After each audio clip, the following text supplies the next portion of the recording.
Jangan lupa subscribe YouTube channel Metro TV News dan nyalakan notifikasi.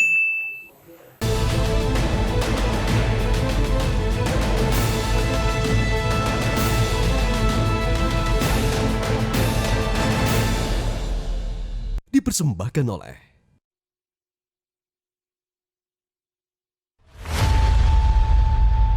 Bayangkan jika bumi seolah berhenti berputar. Seakan berhenti karena maraknya penyebaran virus corona.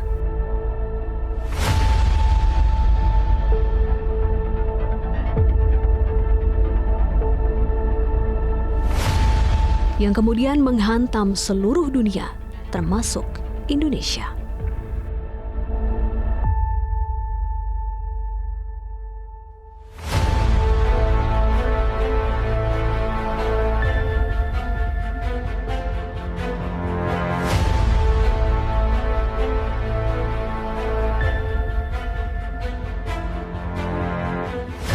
Salam Komando, pemirsa, jumpa lagi bersama saya Grace Blessing dalam program Komando Metro TV.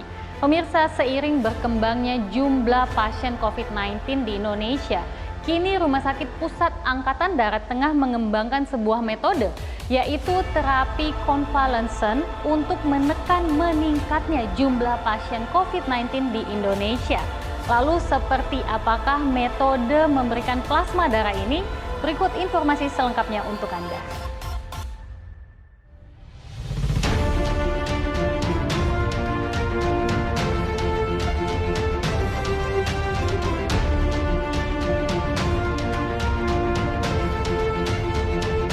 Jadi kebetulan rumah sakit RSPAD ini rumah sakit yang pertama yang memulai terlibat penelitian dan memberikan plasma konvalesen ke pasien. Jadi dianggap sebagai pionir untuk pemberian plasma konvalesen. Jadi pada awalnya yaitu saya ingat sekali pada tanggal 28 Maret 2020 ini atas inisiatif atau perintah awalnya dari Bapak Menkes kita membentuk untuk peneliti konvalesen plasma ini bersama kolaborasi bersama Bio Farma dan Eijkman, sehingga pada tanggal 28 Maret itu dikumpulkan oleh Pak Menkes di ruang Puskudal Ops lantai 2. Kita membahas untuk membentuk tim peneliti plasma antara RSPAD, Bio Farma dan Eijkman. Kita sudah kemudian membuat protokol etikal penelitian dan mendapat approval ethical clearance dari Komisi Etik Penelitian.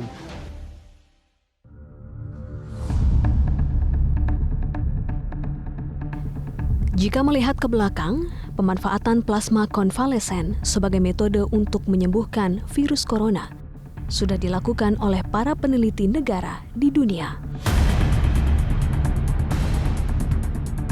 Karena kita tahu bahwa sampai saat ini untuk penanganan COVID ini belum ada standar untuk terapi plasma. Dan FDA juga memberikan rekomendasi untuk terapi konvalesen plasma ini pada kasus COVID-19 ini. Nah, atas dasar itulah maka RSPAD mulai mencoba untuk melakukan penelitian terapi konvalesen plasma ini pada COVID-19 ini. Di mana pada fase 1 ini kita yang ingin melihat awalnya itu adalah keamanan atau safety-nya dengan keefektifan dari terapi plasma ini.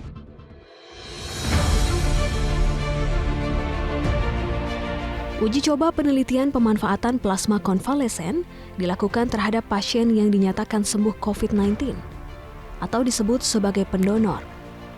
Plasma dari pendonor mengandung antibodi yang dapat menyembuhkan pasien COVID-19. Plasma ini mengandung berbagai banyak protein, 90%-nya air, tetapi 10%-nya itu kandungannya berbagai rupa, mulai dari protein, nutrisi nutrien, kemudian bahan-bahan organik seperti glukosa, hormon, juga faktor-faktor pembekuan, semua ada di dalamnya. Dan itu yang kita manfaatkan, termasuk antibodi ya, protein di situ, Jadi itu yang kita manfaatkan selama ini dengan ilmu dari peneliti-peneliti yang sudah terapkan.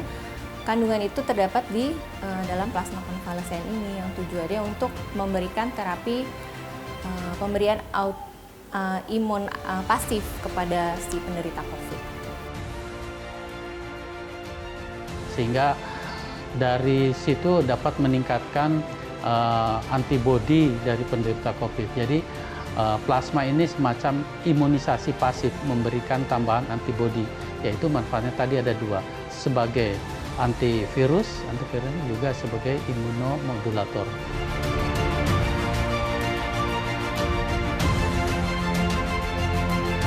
Berkat uji coba plasma konvalesen dari pendonor, pasien positif virus corona yang sempat dirawat di RSPAD Gatot Subroto akhirnya dinyatakan sembuh.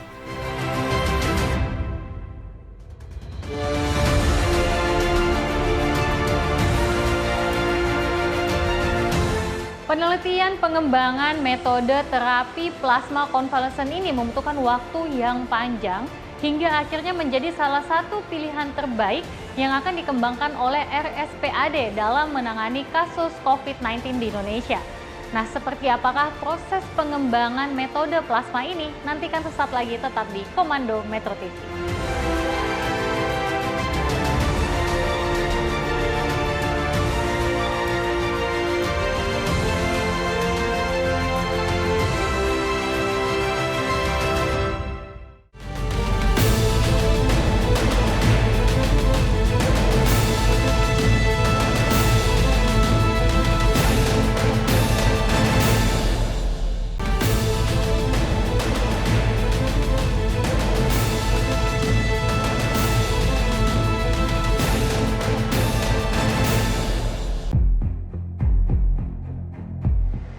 Nah pemirsa, terapi plasma konvalesen ini dari mantan pasien COVID-19 dianggap berpotensi untuk menjadi terapi yang aman bagi pasien COVID-19.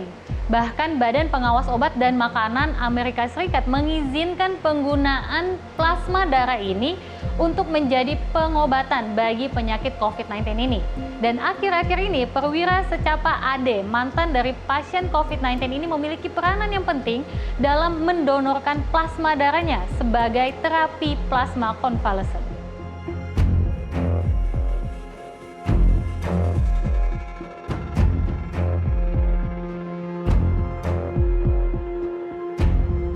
Beberapa waktu lalu, tersiar kabar negatif yang menerpa Sekolah Calon Perwira Angkatan Darat Secapa AD di Bandung, Jawa Barat. Ribuan prajuritnya terkonfirmasi positif virus corona. Pengobatan langsung dilakukan. Satu persatu prajurit berhasil memenangkan pertempuran melawan virus corona. Hingga akhirnya semua berstatus negatif.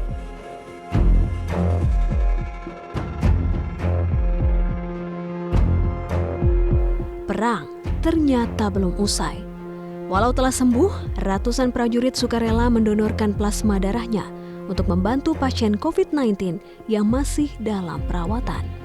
Nah, dengan adanya klaster yang terjadi di Secapa AD, itu berkat dukungan dari Bapak Kepala Staf Angkatan Darat, dorongan motivasi beliau para prajurit atau perwira yang pernah kena COVID itu didorong oleh beliau dimotivasi untuk memberikan atau menjadi donor plasma ini. Dengan demikian kami sekarang mendapatkan pendonor yang cukup banyak ya, untuk dari Secapa AD ini. Berkat plasma pendonor, banyak pasien COVID-19 yang sembuh. Namun tak hanya prajurit Secapa AD saja. Siapapun yang pernah dinyatakan positif bisa menjadi pendonor, asalkan memenuhi protokol kesehatan yang sudah ditetapkan.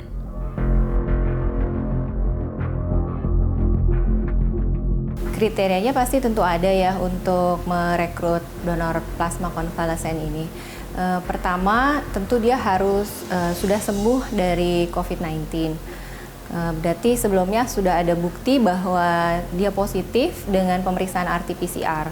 Kemudian usia 18 sampai 60 tahun boleh laki-laki atau boleh juga perempuan, tetapi dengan syarat kalau perempuan dia belum pernah hamil.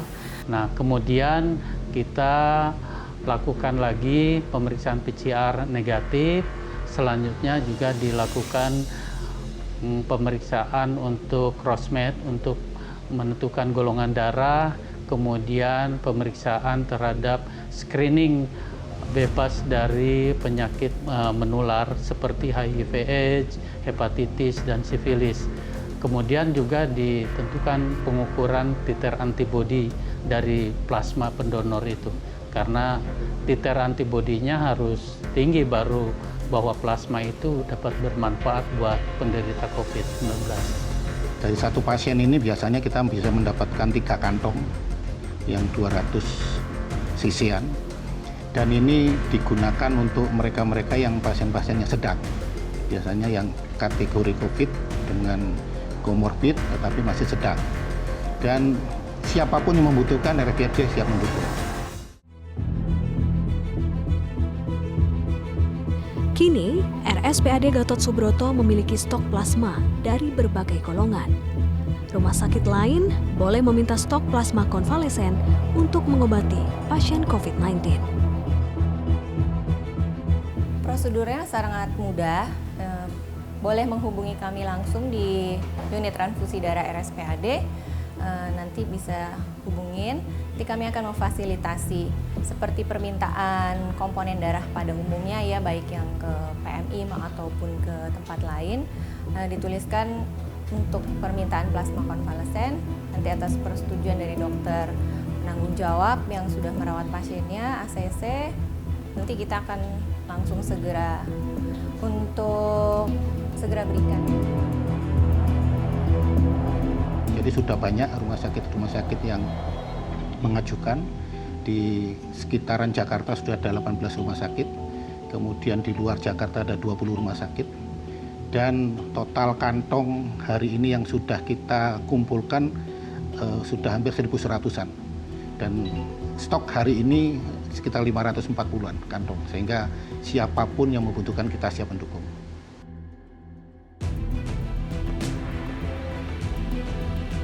Metode plasma konvalesen ternyata membuahkan hasil yang sangat baik dan pihak RSPAD pun akan terus melakukan evaluasi untuk perkembangan daripada metode plasma ini baik secara klinis. Nah pemirsa jangan kemana-mana, Komando akan segera kembali untuk Anda. Biarpun kadang kita jadi down kayak gitu, tapi alhamdulillah pimpinan kita dari rumah sakit, dari Bapak Kasat, selalu ngasih semangat. Jadi rasanya oh iya berarti kami diperhatikan gitu. Jadi kita nggak sendiri ngadepin ini.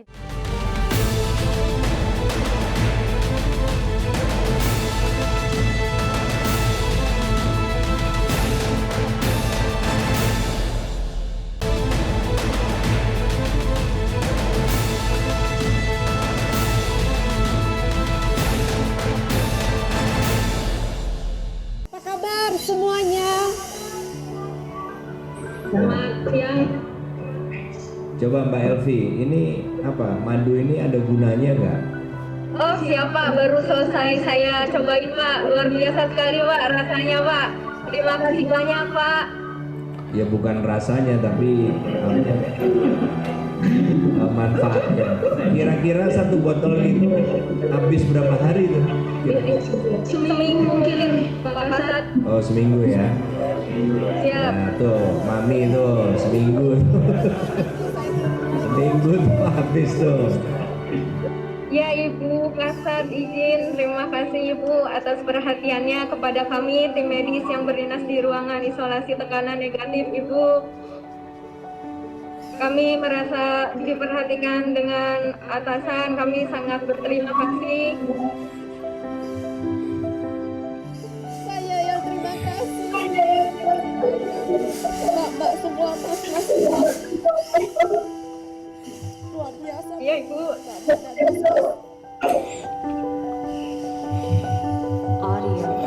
Saya ingin membawa.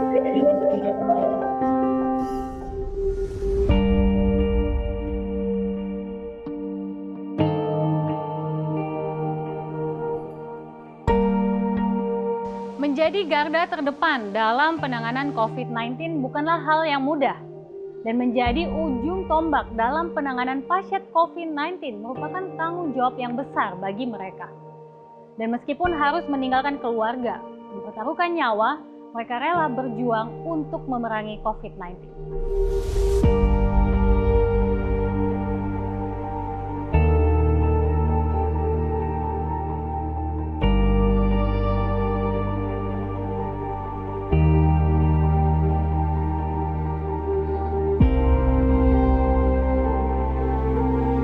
Kenapa jadi saya harus tetap pegang COVID ini kan udah tanggung jawab saya, teman-teman yang ada di Gedung Soeharto, emang kami bagian perawatan paru kan emang udah tanggung jawab kami dengan dibantu teman-teman dari ruangan lain kan akhirnya mereka bantu ke kita. Jadi udah oh ya memang ini harus yang kita hadapi. Jadi ya udah kita harus yakin, harus berani gitu, harus kuat menghadapinya seperti itu.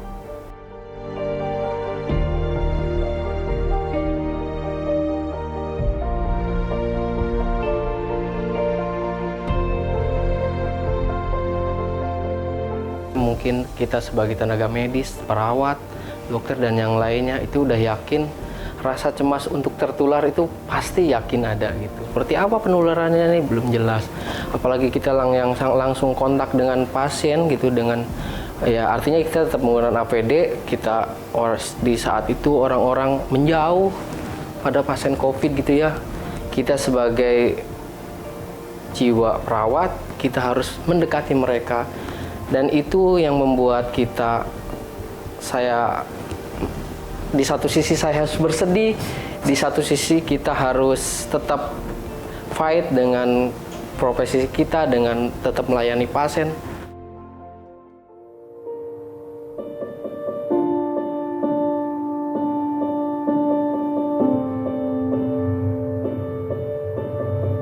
Keluarga memang harta yang paling berharga. Namun demi menyembuhkan penderita COVID-19, para tenaga medis harus rela menahan sedih, berpisah jauh dengan keluarganya. Sebenarnya suami pasti keberatan ya, suami, anak, kita tinggal di rumah sendirian, kita nggak tahu mereka makannya apa, dimasakin apa gitu kan, kita nggak tahu.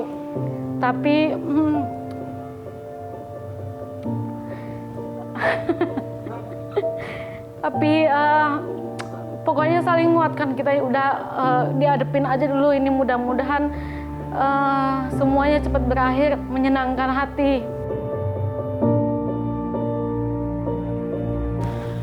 Ya pasti sedih lah ya. Anak saya kadang video call dengan saya, "Papa kapan pulang?" gitu. Kakak sama adik kangen belajar dengan papa, mengaji dengan papa, olahraga dengan papa. Saya setiap sebelum COVID memang saya rutinitas dengan anak seperti itu, belajar, mengaji, sholat bersama di masjid. Saya ajak anak-anak ke masjid, mungkin momen-momen itu hilang sesaat pada saat COVID itu datang.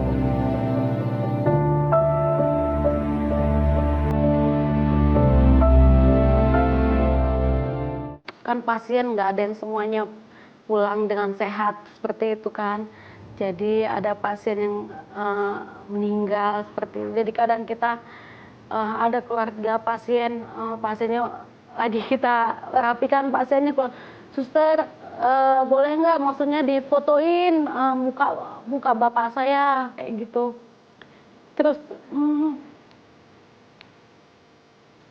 ya udahlah, akhirnya kita kan nggak bisa, kita juga kan nggak boleh juga yang bisa langsung main foto aja, kita kan harus izin dulu karena kan kita nggak mau ngasih foto yang sembarangan kan, kayak jadi kita izin dulu ke pimpinan.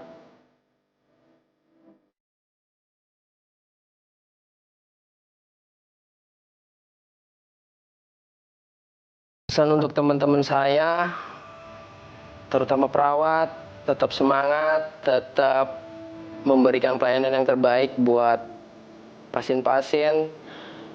Insya Allah kita selalu ada dalam lindungan Allah karena niat kita adalah menolong. Saya yakin Allah akan melindungi kita, Tuhan akan melindungi kita. Dan itu yang membuat saya tidak takut sebenarnya untuk melayani pasien karena niat kita membantu. Biarpun kadang kita jadi down kayak gitu, tapi alhamdulillah pimpinan kita dari rumah sakit, dari Bapak Kasat selalu ngasih semangat. Maksudnya setiap hari kalau kita telekonferensi, kebetulan waktu itu pertama saya juga pernah telekonferensi dengan Bapak, ngobrol langsung dengan Bapak Kasat sama Bapak Kapus Pusat waktu itu. Jadi rasa oh iya berarti kami diperhatikan gitu. Jadi kita nggak sendiri ngadepin ini. Jadi ada yang pimpinan kita itu di belakang kita gitu. Maksudnya nggak ada yang kurang dari itu, mereka selalu mensupport kita. Jadi semangat lagi. Jadi kalau itu jadi rasanya jadi bikin semangat lagi.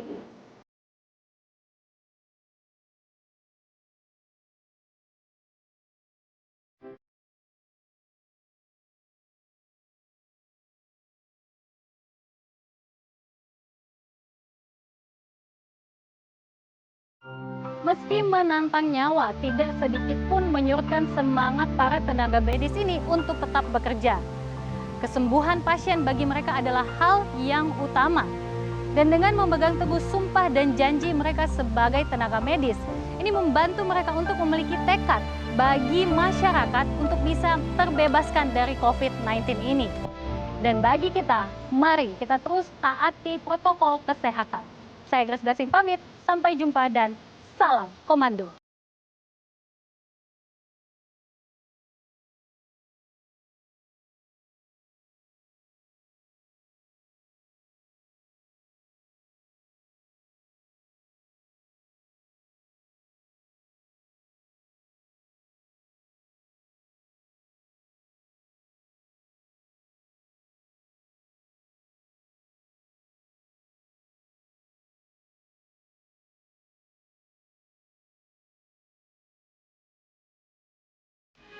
Metro TV, knowledge to elevate.